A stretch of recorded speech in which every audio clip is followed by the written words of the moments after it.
আসসালামু আলাইকুম। নিজে নিজে রান্নার প্রশংসা করি। আমার রান্না আমার খাইতে খুব ভালো লাগে, আর মেয়ের বাবাও খুব পছন্দ আমার হাতের রান্না। মাছটা তো খুব পছন্দ করে আমার মেয়েও। তো আজকে রান্না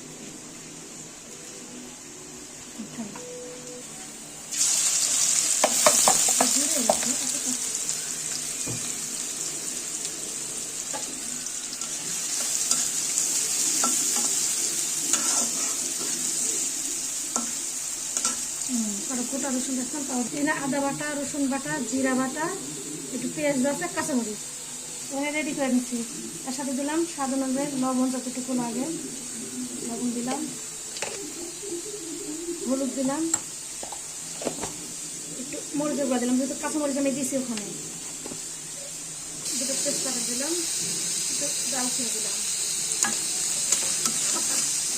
তারপরে এখানে যে মশলা রেডি করে রেখে মশলাগুলো আমি দিয়ে দিলাম।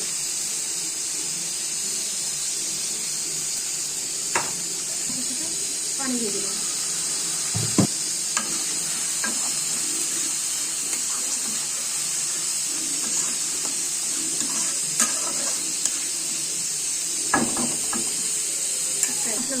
ঢেকে দিলাম।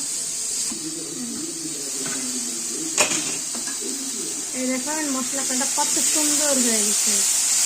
মশলাটা আমার ঘন প্রায় হয়ে এসছে, মশলাটা প্রায় ঘন হয়ে এসছে।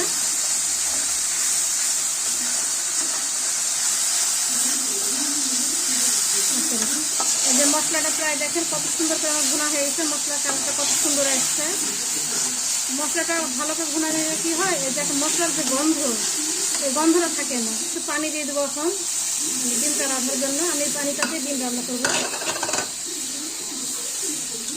দেখুন এখন আমি এটা বলক উঠে আসে থাকবো।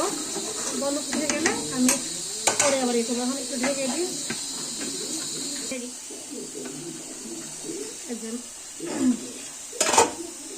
এটা এখন বলক উঠে গেছে। ডিমটা ধুয়ে রেখে দিয়েছিলাম আগের থেকে, ডিমটা ভিতরে দিয়ে দেবো। ডিম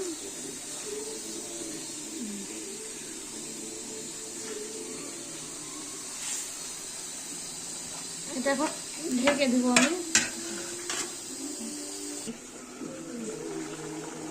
এই দেখুন উল্টা, এই দেখুন মাছ ডিমটা অনেকটা ইয়ে হয়ে গেছে। আমি একটু হালকা করে উল্টে দেবো এখন। এটা ভাঙ্গাও খায়, গোটাও খায়, আমি অতটা ভাঙ্গা ইয়ে করবো না। আমার একটু গোটা গোটাই ভালো লাগে। কালারটা দেখ কত সুন্দর আসছে কালারটা। একটু ঢেকে দেবো। এই দেখুন আমার হয়ে গেছে ডিম ভুনা, মানে মাছের ডিম। তেলটাও ছেড়ে দিছে, তাহলে বুঝবেন তরকারিটা পারফেক্ট হয়ে গেছে আপনার।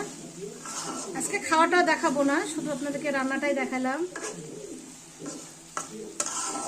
এই দেখুন আমার ডিম হয়ে গেছে। লবণটা দেখে নিন। লবণ ঠিক আছে, আমার ডিম হয়ে গেছে। নামাই রাখবো। এই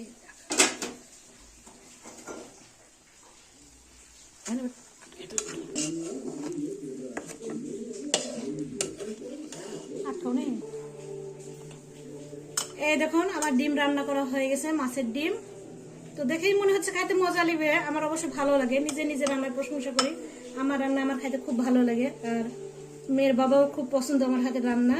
মাছটা তো খুব পছন্দ করে আমার মেয়েও। তো আজকে রান্না এই পর্যন্ত হয়ে গেছে, শেষ। আপনাদেরকে সাথে একটু শেয়ার করলাম। আসসালামু আলাইকুম।